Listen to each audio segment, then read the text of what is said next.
Louvado seja nosso Senhor Jesus Cristo, para sempre seja louvado. Irmãos e irmãs, bem-vindos a essa meditação desse 21º domingo do Tempo Comum, hoje 24 de agosto. Vamos meditar Lucas 13, 22 ao 30. Não deixe de dar o seu gostei e compartilhar esse vídeo com os seus amigos e a sua comunidade. Vamos então agora iniciar a proclamação desse Evangelho. Proclamação do Evangelho de nosso Senhor Jesus Cristo, segundo Lucas. Glória a vós, Senhor. Naquele tempo, Jesus atravessava cidades e povoados, ensinando e prosseguindo o caminho para Jerusalém. Alguém lhe perguntou ao Senhor: é verdade que são poucos os que se salvam? Jesus respondeu: fazei todo o esforço possível para entrar pela porta estreita, porque eu vos digo que muitos tentarão entrar e não conseguirão. Uma vez que o dono da casa se levantar e fechar a porta, vós do lado de fora começareis a bater, dizendo: Senhor, abre-nos a porta. Ele responderá: não sei de onde sois. Então começareis a dizer: nós comemos e bebemos diante de ti, tu ensinaste em nossas praças. Ele, porém, responderá: não sei de onde sois. Afastai-vos de mim, todos vós que praticais a injustiça. Ali haverá choro e ranger de dentes, quando virdes Abraão, Isaque e Jacó junto com todos os profetas no reino de Deus, e vós porém sendo lançados fora. Verão homens do Oriente e do Ocidente, do Norte e do Sul, e tomarão lugar à mesa no reino de Deus. E assim há últimos que são primeiros e primeiros que serão últimos. Palavra da salvação. Glória a vós, Senhor. Bem, irmãos, hoje a palavra de Deus para esse domingo nos fala sobre essa imagem da porta estreita e também fala sobre a autenticidade do coração. Pois a resposta de Jesus foi motivada por uma pergunta de alguém lá no meio da multidão, entre aspas: Senhor, é verdade que são poucos que se salvam? E essa pergunta parece carregar uma certa preocupação de tentar quantificar a misericórdia de Deus. Talvez eles queriam saber se eles estavam no grupo certo ou se eles tinham os requisitos corretos, enfim, para entrar no reino de Deus. Seria uma preocupação nossa também, provavelmente.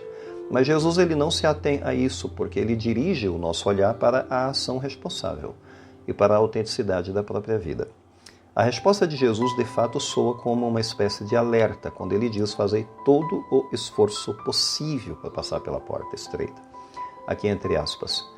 Então, de fato, quando Jesus ele aponta que é necessário um esforço, ele não está falando aqui de salvação automática, de salvação como uma herança, enfim, que é dada. Não é bem isso, porque a imagem da porta estreita, de fato, nos cria essa sensação de que é necessário esforço.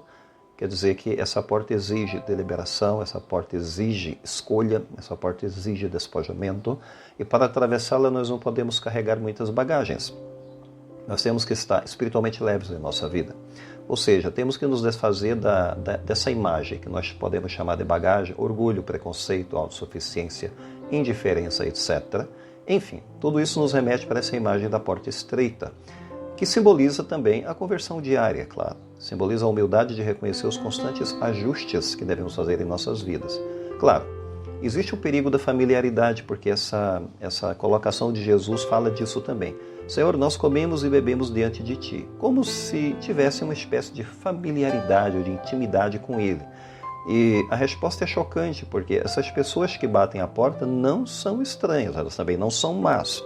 Isso não é dito, porém, elas apelam para uma familiaridade que elas acreditam ter com o Mestre.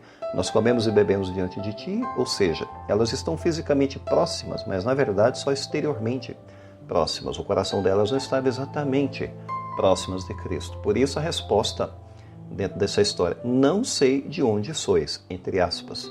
Porque essa resposta que Jesus dá nessa história soa como algo muito duro, uma vez que a salvação não é um cheque assinado sobre o conhecimento de Deus. A salvação, de fato, é um relacionamento íntimo e uma prática da vontade de Deus cada dia. Jesus ele aponta para a universalidade, surpreendente do reino de Deus, quando ele diz: virão do Oriente e do Ocidente, apontando para os cantos do mundo. Então, Cristo está dizendo que essas pessoas virão e entrarão no reino de Deus. Ou seja, os familiarizados ficam de fora. E essa gente que vem do Oriente e do Ocidente, que parecia estar tão longe, mas que tem um coração sincero, entrou pela porta do amor, porta do perdão e da misericórdia. Portanto, isso é um antídoto contra o elitismo espiritual, porque o reino de Deus não é um clube elitista. Não é exatamente isso. Mostrando, portanto, que a forma como Deus age é bem diferente daquilo que nós imaginamos.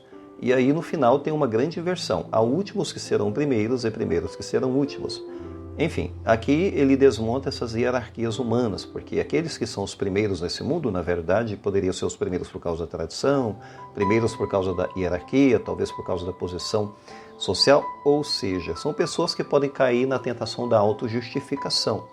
Agora, os últimos serão primeiros são os marginalizados, que é justamente essa inversão que ocorre, ou seja, os pecadores arrependidos ou os estrangeiros, enfim, aqueles que confiam na graça de Deus e que não confiam exatamente em si mesmos e que não ficam procurando autojustificação para suas ações.